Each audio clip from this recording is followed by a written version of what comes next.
and Robert and Massa. Oh, both of them are really good. Who do we want to take first? I like them both. Yeah, let's talk with Robert first, just because Robert's been trying to get on and I think has been having a little connectivity problem. So yeah, Robert, Massachusetts. I love that they fixed me. Hi. So it says here that given the right conditions, can something like a cup of tea make itself in nature or in the universe? You want to talk about ontology, and you wanted to call in last week, but you didn't get the opportunity to get through to us. So we're glad you called back. Hi, Robert. Hi, how are you, Eric? Hi, V. Glad to talk to you guys again. Last time I was talking to you guys was on Talk Even. Oh, wow. All right. Well, glad you you found us and followed us. You just said okay. So just to clarify, when you say that a cup of tea making itself, the context around that, because not everybody understands where that comes from.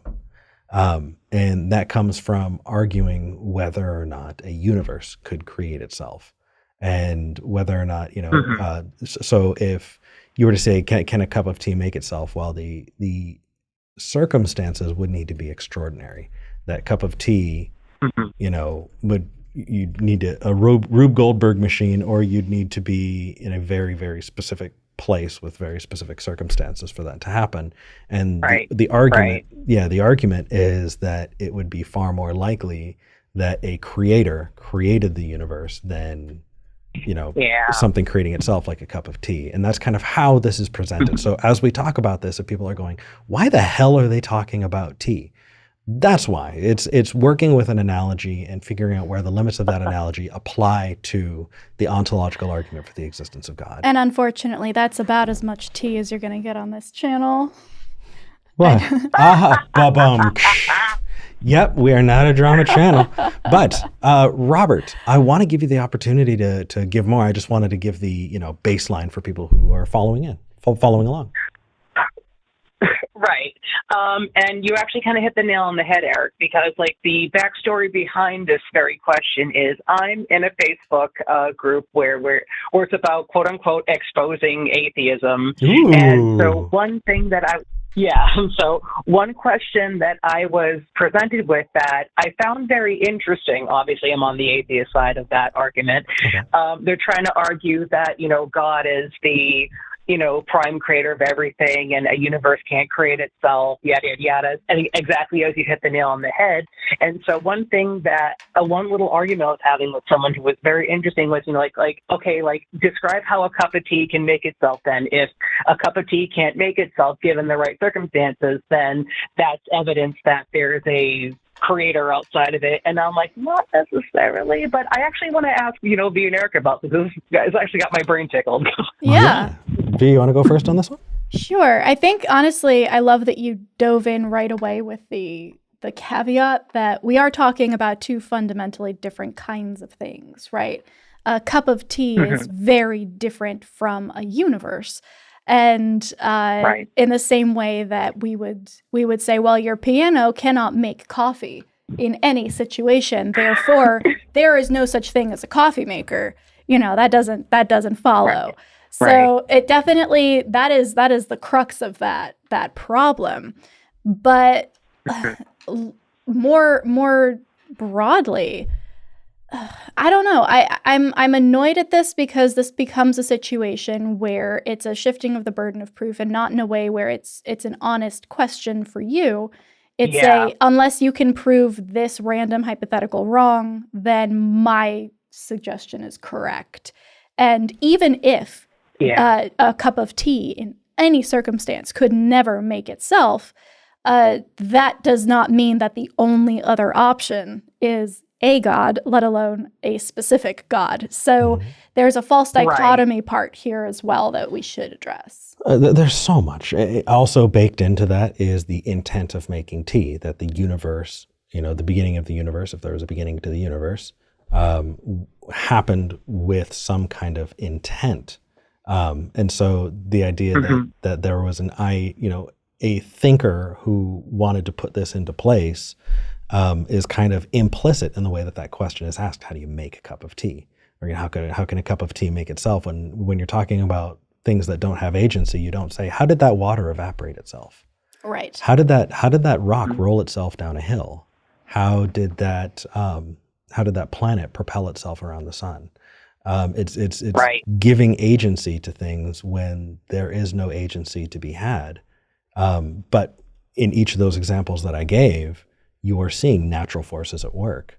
And we do have evidence for natural forces in the universe. We have evidence for seeing, rocks roll down hills. We've seen and have studied water evaporating. And we understand the mechanics by which planets revolve around other celestial bodies. And because of that, there is no need for a God. If you want to kind of wax poetic with that group, you can bring up the story of Napoleon and Laplace, right? And how Laplace had written this work about the movement of celestial bodies, and Napoleon had read it and wanted to rib him. And mind you, I don't know if this is actually something that happened, but calls Laplace in and says, this is a fantastic work, but I have to ask you, Laplace, where is God? You're talking about the movements of the planets and all of that, but you're not including how God is included in making it happen. So where is God? To which Laplace retorts, I see no need of that hypothesis, and gets all huffy. And the idea that natural forces are enough. And so the question is, do you need more than that? Evidence shows that to this point, natural forces have been sufficient. The idea that that not that would be the case needs evidence, and that's not evidence that's being provided. One of our mods said, tea is just herb water. That happens all the time. All it takes is a leaf falling into a small pool. So technically, yeah, I guess tea can create itself or make itself. Oh my gosh, the number of people in the comments who are saying define cup. There are so many pieces to it, and I absolutely love it. Well, there's also the last piece that I would want to point out, which is a lot of people who would argue for a creationist viewpoint, especially young Earth creationists, which I don't know if this person was, they pretend that everything is created, right? So if you're asked, what is a created thing versus an uncreated thing, how would we determine whether or not it's created? They say, well, everything is created, right? And so they don't have that category, at least not on the surface. But when you dive into examples like this, they very clearly know what things are created, like a cup of tea, versus what things are naturally occurring, the evaporation of the water from that cup of tea, right? And so there's this surface level denial that they even see that difference. But the only reason that this analogy that they throw is they think it's compelling at all is because they are creating, it's a category error that for a lot of people, maybe not this person, is intentional, and in and of itself admits that there are categories of natural and created. Well, I mean, we had a caller last week, and I wouldn't say that they didn't see the difference. They just classified it as that which is created by man and that which is created by God. Well, and so even that, okay, we'll grant that. What's created by man, what's created by God? Two different categories. A cup of tea, created by man. So what is created by God cannot fall into that category. This allegory is not helpful. Find a better one. Yeah. Okay. Robert, what are your thoughts here? Well, just to give some more context, the person who I was talking with was a Muslim. So I'm assuming it's Abrahamic, therefore young recreations. I don't know. But yes, but I actually do love the idea of, bringing up natural forces and how, the universe in such a way, especially with orbitals and whatnot, that God isn't necessarily needed. And even I'll try to retort questions like that. Well, like the dam analogy, if you see a dam and you see a dam blocking a river, did that dam naturally form itself from built up debris, or did a beaver make it? It's what evidence around it do you see? Do you see teeth marks? Do you see just is it sloppy put together? Is it constrained? Is there poop and fur everywhere? One of my favorite analogies from Matt Dillahunty. But yeah, but my only problem is that if I were to argue like, something like that with a particular person, and like they'll just say, oh, well, God created those self-sufficient forces, so he doesn't need to do the extra work or something. I don't know. It's, they'll always like, like bring it back that extra mile, like, to God. It's like God created all of this and you can't prove me wrong. Right. Well, then we just have a problem with unfalsifiability, right? If they're going to grant you Exactly. that everything that is observable doesn't need a God because God made it that way, they're just removing a whole bunch of potential evidence from their bucket and admitting that they don't have an answer for it. So, yes, Right. it's frustrating, but really what they are saying when they admit that, if they go there, what they're saying is, I don't have evidence, and therefore I'm going to revert to a claim that cannot be falsified. And then you win. But we have to make sure that we are holding ourselves to a higher standard. We want to hold ourselves to the standard that we want to see in our interlocutor. Speaking of, you casually mentioned something, and I want to sharpen you as a skeptic. Not all people who believe Abrahamic faiths are young Earth creationists.